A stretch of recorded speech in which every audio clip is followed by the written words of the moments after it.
दोस्तों नमस्कार। हम दूसरा T20 मैच कवर करेंगे जो कि वेस्ट इंडीज वुमेन और साउथ अफ्रीका वुमेन्स के बीच 22 जून को शाम 7:30 से 3S ओवल में यह मुकाबला खेला जाएगा। अब बात करेंगे हम इस मैच के पिच रिपोर्ट की। पिच रिपोर्ट की बात करें तो दोस्तों यहाँ की जो विकेट है एक बैलेंसिंग विकेट है, यानी कि बल्लेबाज और गेंदबाज को पिच से मदद मिलती है, चाहे फर्स्ट इनिंग हो या सेकेंड इनिंग। ठीक। बल्लेबाजी में यहाँ पर अगर स्कोर की बात करूँ तो यहाँ पर स्कोर जो है, जो टीम बैटिंग फर्स्ट करती है वो थोड़ा सा हाई स्कोर बनाती है। ठीक है, 160 टू 180 या 150 टू 180 के बीच का अमूमन यहाँ पर स्कोर रहता है। ठीक। बल्लेबाजी में यहाँ पर टॉप ऑर्डर और मिडिल ऑर्डर दोनों प्रकार के जो बैट्समैन हैं हमारे लिए इंपॉर्टेंट रहेंगे, लेकिन जो मिडिल ऑर्डर के जो बैट्समैन हैं उन पर आप फोकस करके चल सकते हैं। ठीक, चाहे फर्स्ट इनिंग हो या सेकंड इनिंग। यहाँ पर क्या रहता है, फर्स्ट इनिंग में बल्लेबाजी के लिए अच्छी कंडीशन रहती है, लेकिन सेकंड इनिंग में थोड़ा सा चेज करना थोड़ा टफ रहता है। ठीक। अगर हम बात करें गेंदबाजी सेक्शन की तो यहाँ पर औसतन ये मान के चलिए 6 से 8 विकेट औसतन गिरते हैं। 6 से 8 विकेट, चाहे फर्स्ट इनिंग हो या सेकंड इनिंग हो। ठीक। गेंदबाजी में यहाँ पर पेसर और स्पिनर दोनों को पिच से मदद रहती है। ठीक, आप दोनों जो प्लेयर हैं उन पर फोकस करके चलना। ठीक, चाहे पेसर हो या स्पिनर हो। ठीक, ऐसे जो ग्राउंड रहते हैं वहाँ पर हमारे लिए जो ऑलराउंडर प्लेयर होते हैं वो हमारे लिए हमेशा से इंपॉर्टेंट रोल प्ले करते हैं। ठीक, एक टिप्स जो मैं आपको हमेशा देता हूँ, अगर आपको समय पर पिच रिपोर्ट नहीं मिल पाती है तो कप्तान टॉस जीतने के बाद क्या कर रहा है, पहले बैटिंग कर रहा है या बॉलिंग कर रहा है, आप उसके डिसीजन को अपना आधार बनाकर भी टीम में प्लेयर का सिलेक्शन कर सकते हैं। ठीक, उसके बाद बात करेंगे हम वेन्यू मैचेस की। वेन्यू मैचेस की बात करें तो देखिए, इससे पहले इस ग्राउंड पर और जो रिकॉर्ड है वो इसलिए अवेलेबल नहीं है क्योंकि यहाँ पर ये पहला ही T20 मुकाबला खेला गया था इन दोनों टीमों के बीच, तो एक ही मुकाबला हुआ है, इसलिए मैंने वो रिकॉर्ड दिया नहीं है। सीधे वेन्यू मैच समझा दूंगा ताकि आपको आइडिया हो कि हाँ यही मैच इसका फर्स्ट मुकाबला है इस ग्राउंड का T20 में। वेन्यू मैच की बात करें जो कि 20 जून को खेला गया था परसों, तो यहाँ पर साउथ अफ्रीका वुमेन्स ने फर्स्ट इनिंग में बल्लेबाजी की है, 183 रन का स्कोर किया और विकेट कितने गिरे हैं, 6। और वेस्ट इंडीज़ जो है 133 रन बना पाई, विकेट कितने गिरे हैं, मैच 6। ठीक, ये इस मैच को आप समझ जाएंगे तो आपको थोड़ा बहुत आपके लिए मैच टीम बनाने में आसानी होगी। क्योंकि जो होता है कभी भी जब हम टीम बनाते हैं पहले हम आकलन कर लेंगे कि भाई हाँ इस ग्राउंड पर इस प्रकार के मुकाबले होते हैं। ठीक है ना, और क्योंकि जब टीम बनाते हैं कई फैक्टर रहते हैं, मैं आपको पहले वो क्लियर कर देता हूँ कि भाई किन किन टीमों के बीच मुकाबला खेला जा रहा है। ठीक है, उन दोनों टीमों के प्लेयरों की फॉर्म क्या चल रही है, अपोजिशन के बैट्समैन और एक साइड के बॉलरों की फॉर्म क्या है। ठीक है, और फर्स्ट इनिंग हो या सेकेंड इनिंग हो, वहाँ पर फर्स्ट इनिंग में किस प्रकार का गेम हो रहा है, बल्लेबाजी किस प्रकार की हो रही है और गेंदबाजी किस प्रकार की हो रही है, सेकेंड इनिंग में बल्लेबाजी किस प्रकार की हो रही है और गेंदबाजी किस प्रकार की हो रही है, वहाँ पर पेसर को पिच से मदद है, स्पिनर को पिच से मदद है, तो ये चीज़ें हमारे लिए अहम रहेंगी। ठीक, उसके बाद आपको देखना होगा कि इस ग्राउंड पर जो ये मुकाबला अभी मैं समझाऊंगा इसके बेस पर कैसा मुकाबला हो सकता है, और आपको ये भी सोचना होगा कि हाँ इसके अतिरिक्त और किस प्रकार का मुकाबला हो सकता है इन दोनों टीमों के बीच। ठीक है ना, तो ये चीज़ें आपके लिए अहम रहेंगी। आपको सोचना होगा कि हाँ भाई ये मुकाबला इस प्रकार का भी हो सकता है। ठीक है, तो वेन्यू मैच की बात करें जो 20 जून को खेला गया था, साउथ अफ्रीका ने फर्स्ट इनिंग में 183 रन का स्कोर किया और वेस्ट इंडीज़ 133 रन बना पाई। ठीक, इसके बाद में इसी के बेस पर आपको टीम बनाकर भी बताऊंगा। तो फर्स्ट इनिंग में देखिए यहाँ पर पावर प्ले में 2 विकेट गिरे हैं और फर्स्ट इनिंग बॉलिंग में पेसर ने 4 विकेट, स्पिनर को महज 1 विकेट मिला है। और सेकंड इनिंग की बात करें तो पावर प्ले में 3 विकेट गिरे हैं और पेसर को 5 विकेट, स्पिनर को 0 विकेट मिला है। मैं यहीं पर क्लियर कर दूं, बशर्ते यहाँ पर पेसरों ने विकेट लिया है, लेकिन इस ग्राउंड पर स्पिनर भी काफ़ी महत्वपूर्ण रोल प्ले करते हैं, इंपॉर्टेंट रहते हैं। ठीक है, बशर्ते इस वाले मुकाबले में उन्होंने विकेट नहीं लिए, लेकिन हाँ जो ये वाला मुकाबला खेला जाएगा मे बी क्या कहते हैं, क्या हो सकता है कि वहाँ पर स्पिनर विकेट ले सकते हैं, क्योंकि एक ग्राउंड पर 3 से 4 पिचेज रहती हैं और हर पिच का व्यवहार जो होता है वो अलग होता है। सेम अगर इसी पिच पर रहा तो यहाँ पर थोड़ा बहुत ऐसा भी रह सकता है, लेकिन पिच चेंज हुई तो वहाँ पर स्पिनर भी हमारे लिए इंपॉर्टेंट रोल प्ले कर सकते हैं। तो दोनों चीज़ों को आप ध्यान में रखकर चलिएगा। ठीक, और यहाँ पर देखिए 2-4 नंबर का फर्स्ट इनिंग में बल्लेबाजी की है और सेकेंड इनिंग में थोड़ा सा दिक्कत रहती है बैटिंग में। तो अगर इस वाले मैच को अगर हम आधार मानकर टीम बनाएं तो हमको पता है कि भाई फर्स्ट इनिंग में बल्लेबाजी के लिए अच्छी कंडीशन है, लेकिन पावर प्ले में विकेट गिर रहे हैं। तो इस बात को ध्यान में रखकर यहाँ पर 2 कंडीशन होंगी, या तो वेस्ट इंडीज़ बैटिंग फर्स्ट करेगी या साउथ अफ्रीका।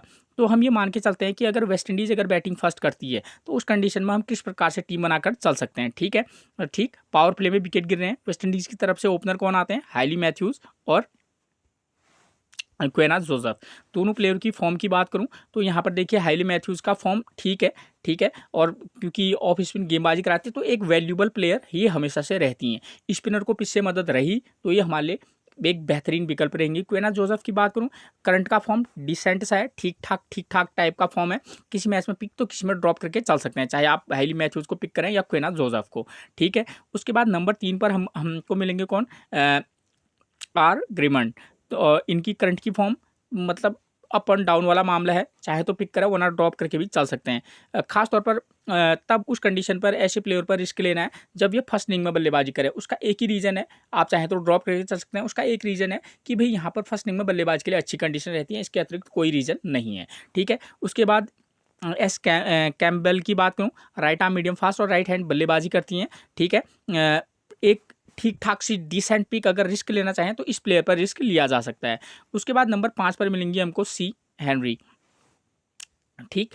बल्लेबाजी और गेंदबाजी करती हैं पर T20 में अभी इनको उतना गेंदबाजी मौका मिला नहीं है, लेकिन हाँ एक ठीक ठाक प्लेयर निश्चित तौर पर हैं, क्योंकि यहाँ पर क्या है, मिडिल ऑर्डर के प्लेयर अच्छा प्रदर्शन कर रहे हैं और जैसा इनका करंट का फॉर्म है तो ऐसे प्लेयर पर निश्चित तौर पर रिस्क लिया जा सकता है, ठीक। उसके बाद नंबर 6 पर मिलेंगी हमको साबिका गजनवी। करंट का फॉर्म कोई खास है नहीं, इस मैच में कुछ अलग करते हैं वो बात की बात है। उसके बाद Genelia ग्लासको, right arm medium fast गेंदबाजी करती हैं अमूमन, ठीक है। ये वैसे नीचे ही आती हैं बल्लेबाजी करने 8-9 नंबर पर, ठीक। पिछले मैच में 53 रन का स्कोर किया था, विकेट 0 और बॉलिंग से उतना खास नहीं, लेकिन इतना भरोसा नहीं किया जा सकता, लेकिन कह रहा हूँ कि ये औसतन नीचे ही बल्लेबाजी करती हैं, ठीक। उसके बाद अगर हम बात करें नंबर 8 पर हमको मिलेंगी ए अलाइने, राइट आर्म मीडियम फास्ट और बल्लेबाजी भी ज़बरदस्त करती हैं और टीम इनको कभी ऊपर भी प्रमोट करती है, ठीक है। तो अगर बॉलिंग की बात करूं तो करंट का फॉर्म एक विकेट के साथ आगे बढ़ लिए हैं, तो किसी मैच में पिक तो किसी में ड्रॉप करके चल सकते हैं। उसके बाद जहजारा क्लैक्सटॉन की बात करें, राइट आर्म मीडियम फास्ट हैं, बल्लेबाजी और गेंदबाजी दोनों करती हैं और बॉलिंग से ज़बरदस्त इनका प्रदर्शन रहा है, ठीक है, तो ट्राई किया जा सकता है। उसके बाद ए फ्लैशर की बात करें तो करंट का फॉर्म ज़बरदस्त है, ठीक। स्पिनर को पीछे मदद रही, नो डाउट ये हमारे लिए इम्पोर्टेंट रहेंगी। करिश्मा राम हैचेक की बात करें तो ये ठीक ठाक सी प्लेयर है, ठीक है, उतना इम्पोर्टेंट इनका रोल रहता नहीं है, ठीक।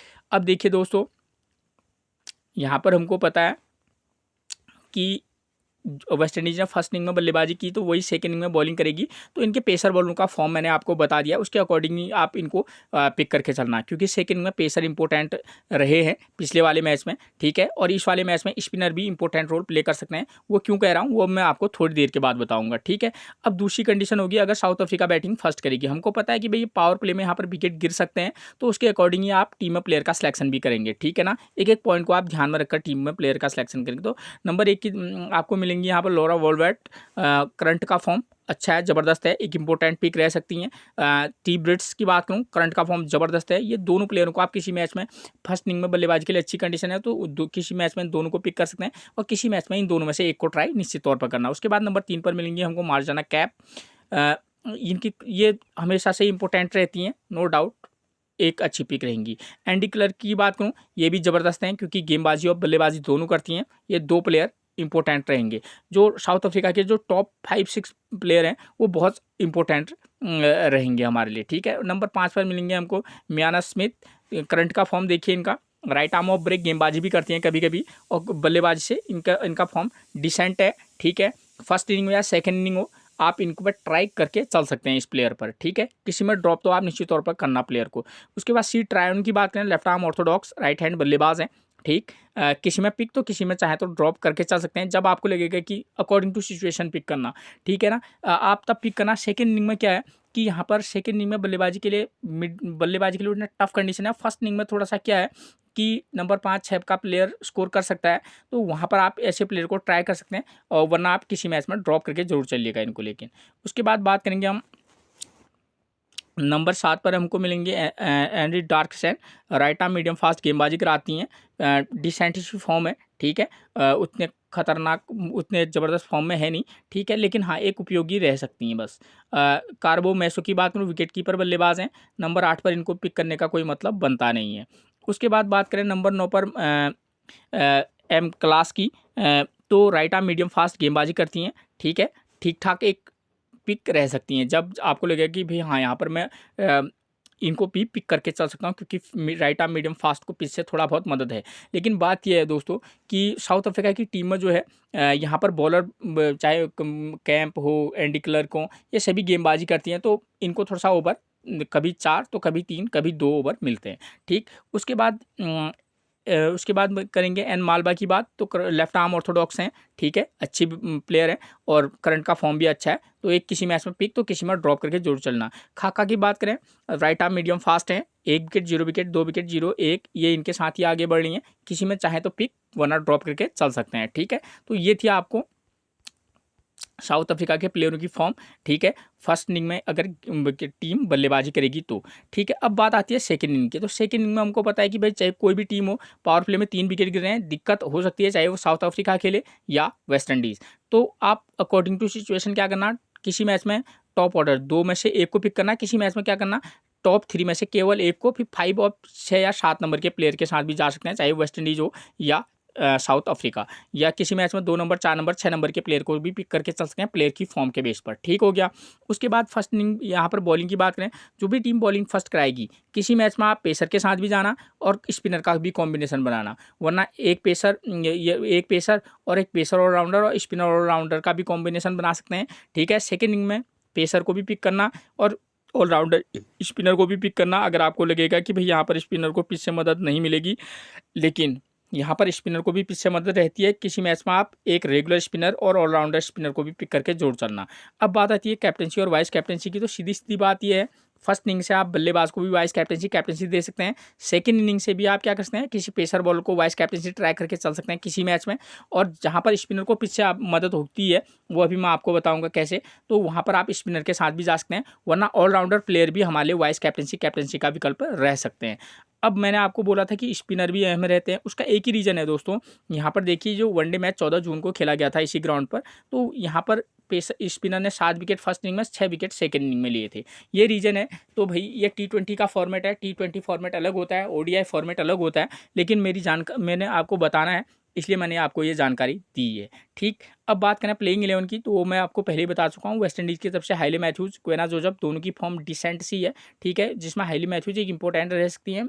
उसके बाद नंबर 3 पर मिलेंगी आर ग्रेमंड, करंट का फॉर्म उतना कोई खास चल नहीं रहा है। ठीक है, या आप नंबर 5 पर कैपेबल हो, इन ऐसे प्लेयर पर तभी रिस्क लेना जब ये बैटिंग फर्स्ट करेगी। नंबर 5 पर मिलेंगी सी हेनरी, एक उपयोगी प्लेयर साबिक हो सकती हैं। साबिका गजनबी की बात करूँ नंबर 6 पर, तो उनका करंट का फॉर्म कोई खास चल नहीं रहा है। नंबर 7 पर जेनेलिया ग्लासगो, ठीक है, औसतन ये राइट आर्म मीडियम फास्ट गेंदबाजी करती हैं, करंट का फॉर्म ठीक ठाक भी नहीं है, मतलब ठीक है, पिछले मैच में 53 रन का स्कोर जरूर किया है, अब इस मैच में कुछ अलग कर दें वो बात की बात है। नंबर 8 पर मिलेंगे ALI ने, राइट आर्म मीडियम फास्ट है, इस प्लेयर पर आप विशेष फोकस करके चल सकते हैं।